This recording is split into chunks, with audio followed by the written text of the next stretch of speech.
Good morning guys, pinasukan na ako ng booking dito sa Batasan. Malapit lang yung pick up, 100 meters lang. 1 minute naman ang biyahe papunta sa pick up location. Ngayon ay araw ng Sabado kaya medyo madalang yung booking. Dumating na ako dito sa pick up location. Saan kayo banda, sir? Sige. Ilang sandali lang, dumating na si Sir. Papunta naman si Sir sa Diliman. Paalis na kami ni Sir dito sa Batasan. Babiyahin na kami papuntang Diliman na may layong 6.5 kilometers, 15 minutes naman ang biyahe. Dumating na kami dito sa drop-off location ni Sir. 160 naman ang pamasahe pero binayaran niya ako ng 120. Pagdating ko nga dito sa Diliman, wala akong makuhang booking kaya naisipan kong lumipat na lang. Pagkatapos ko nga lumipat, ilang sandali lang pinasukan ako ng booking. 1 kilometer ang pick up, 4 minutes naman ang biyahe papunta sa pick up location. Dumating na ako dito sa pick up location. Ilang sandali lang, dumating na si ma'am. Binayaran na kaagad ako ni ma'am, 77 pesos naman ang pamasahe. Paalis na kami ni ma'am dito sa Diliman, babiyahin na kami papuntang Commonwealth sa layong 5 kilometers, 10 minutes naman ang biyahe. Dumating na kami dito sa drop-off location. Maghihintay ako ulit ng pangatlong booking. Baka sakaling may papasok dito sa Commonwealth. Kadalasan naman dito sa Commonwealth malayo ang pick up kaya naisipan ko lumipat na lang ng Batasan. Pagdating ko dito sa Batasan, sobra din 30 minutes bago ako ulit pinasukan ng booking. Ito nga pala yung pangatlo kong booking. Paalis na kami ni ma'am dito sa Batasan. Babiyahin na kami papuntang MRT na may layong 9.8 kilometers. 22 minutes naman ang biyahe. Dumating na kami dito sa drop-off location ni ma'am dito sa MRT. 130 pesos naman ang pamasahe. Habang naghihintay ako ng booking dito, pinasukan na rin ako 330 meters ang pick-up, 1 minute naman ang biyahe. Papunta na ako sa pick-up location. Dumating na ako dito sa pick-up location.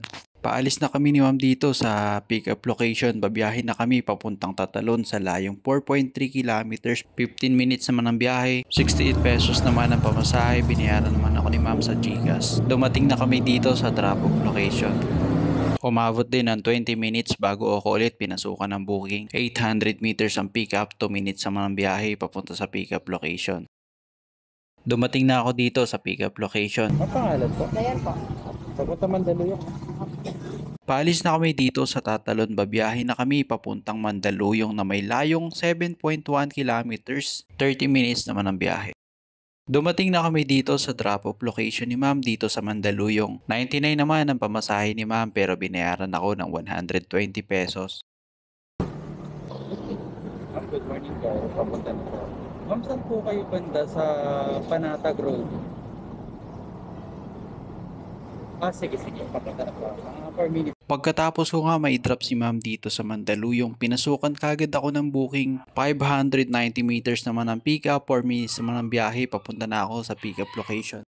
Dumating na ako dito sa pick-up location. Paalis na kami ni ma'am dito sa Mandaluyong. Babiyahin na kami papuntang Pasay na may layong 10.4 kilometers, 40 minutes naman ang biyahe. Dumating na kami dito sa drop-off location ni ma'am dito sa Pasay. 140 pesos naman ang pamasahe ni ma'am. Dahil kulang yung laman ng GCash ni ma'am, isisend niya na lang daw pagkatapos ng meeting niya. Pagdating ng hapon, nag-send nga si ma'am ng 150 pesos. Sakto nga na pagdating namin dito sa Pasay, umaambon na. Kaya nagpahinga muna ako dito at humanap ng masisilungan. Dahil walang pumapasok dito sa Pasay, naisipan ko lumipat sa Makati. Pagdating ko dito sa Makati, ilang sandali lang pinasukan na ako ng booking. 1 kilometer ang pick up, 4 minutes naman ang biyahe, papunta na ako sa pick up location.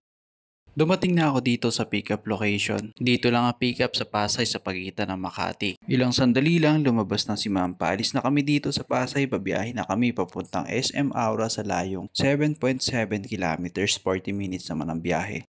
Dumating na kami dito sa SM Aura. 92 pesos naman ang pamasahe ni ma'am pero binayaran ako ng 120. Pagkatapos ko may drop si ma'am sa SM Aura, lumipat naman ako ng location. Dito naman ako pinasukan ng booking, 240 meters ang pick up, 2 minutes naman ang biyahe papunta sa pick up location. Na-pick up ko na si ma'am, paalis na kami dito sa Taguig. Pabiyahin na kami papuntang Glorieta na may layong 5.2 kilometers, 16 minutes naman ang biyahe. Dumating na kami dito sa Glorieta, 79 pesos naman ang pamasahe ni ma'am pero binayaran ako ng 100.